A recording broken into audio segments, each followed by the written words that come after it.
Hey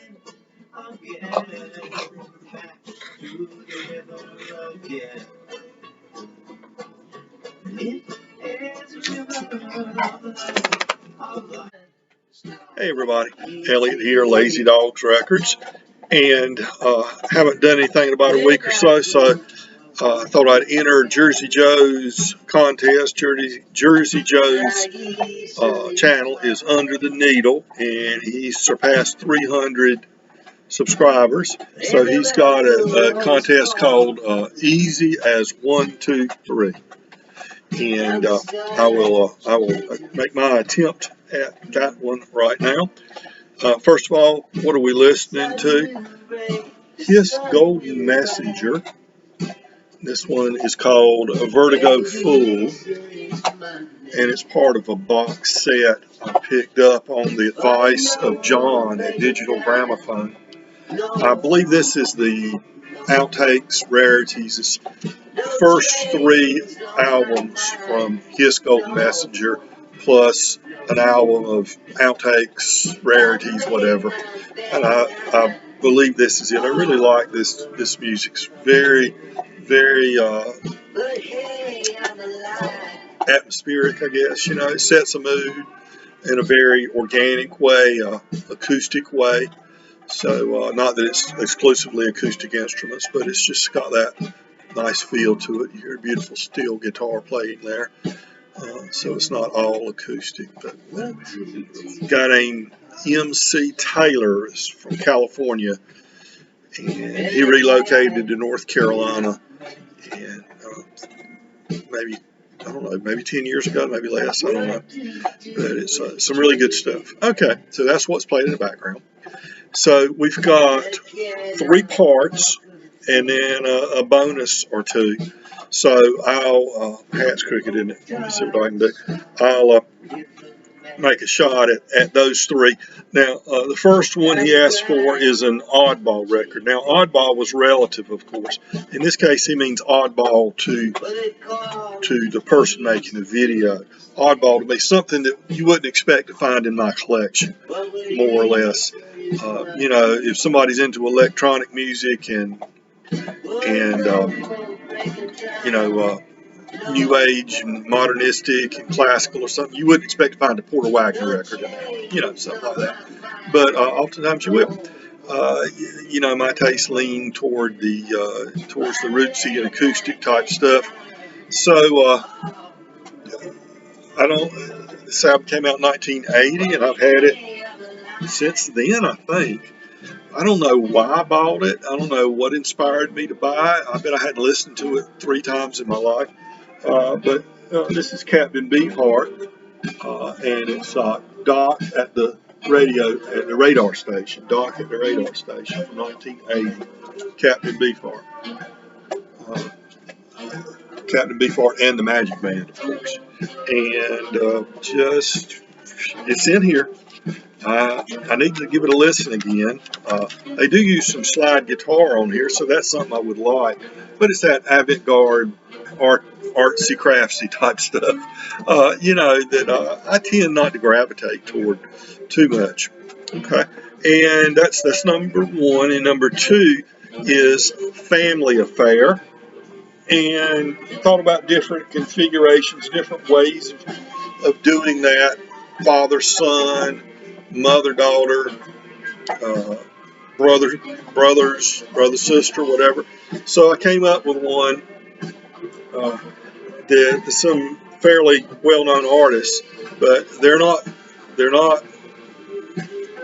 they're kin by marriage, I guess you'd say. They would be stepsisters. Neither one has the same mother and father, but one's mother married the other's father. Okay, so this would be this is an album called Right or Wrong from Roseanne Cash, looking very new age-ish, I guess you would say. This is probably from like 82 or something like that. I don't know off the top of my head, but or 79 it looks like. Maybe this came out just after 7-year 8. But Roseanne Cash, she is the daughter of Johnny Cash and Vivian. I believe Vivian is her mother, Johnny Cash's first wife. She grew up in California with her mother. And the next is her stepsister, and that would be Carlene Carter, looking very punkish, new wave-ish, cowpunk maybe. This album is, it's hard to read it, I forget the title, Musical Shapes, yes, Musical Shapes on Warner Brothers. And this came out around the same time as that Roseanne Cash came out, I'm guessing, 1980, so a year or two later. She was married to Nick Lowe, I believe it was, and lived in England for a while. Carlene Carter. She is the daughter of Carl Smith, not to be confused with Cal Smith, both country artists during the same time period. Carl Smith and June Carter. So after divorces of both of each of those two couples, June Carter, is kind of documented in the movie from a few years back about Johnny Cash and June Carter Cash. June Carter married Johnny Cash. Okay, so there's our family affair, stepsisters, and 3 is a third release. So I picked the third album. The first album was Soul Insight. The second album was self-titled, and the third album is Carolina Confessions, and it's by the Marcus King Band. This one came out in 2018. Carolina Confessions. So open it up so you can see a little about the band. This is the Marcus King Band, of course. Carolina Confessions. Really good album. All his albums are very good. He's got not a Marcus King Band album, but a Marcus King album is most recent. But the first 3 were the Marcus King Band. Psychedelic Southern Soul is kind of what they call that. Now, he had a bonus question. And by the way, Chester saw I started the video. As soon as I get ready to start a video, he goes and gets one of his bones and starts gnawing on it. That's just the way it is. I don't know why he does that.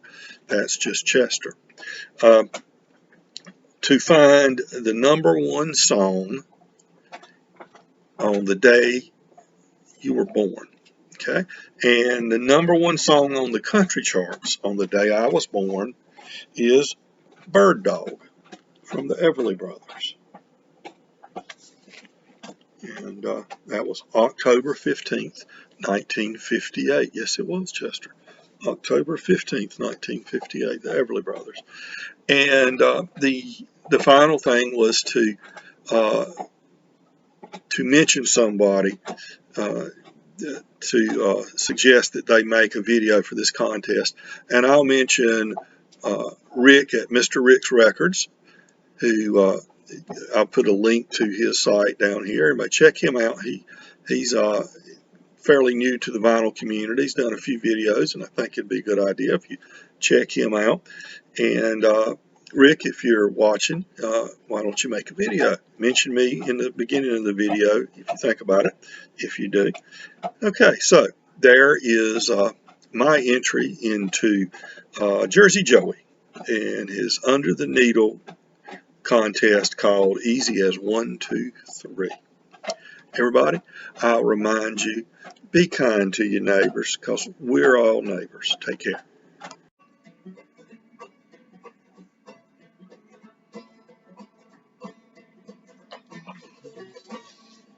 Back to the river again.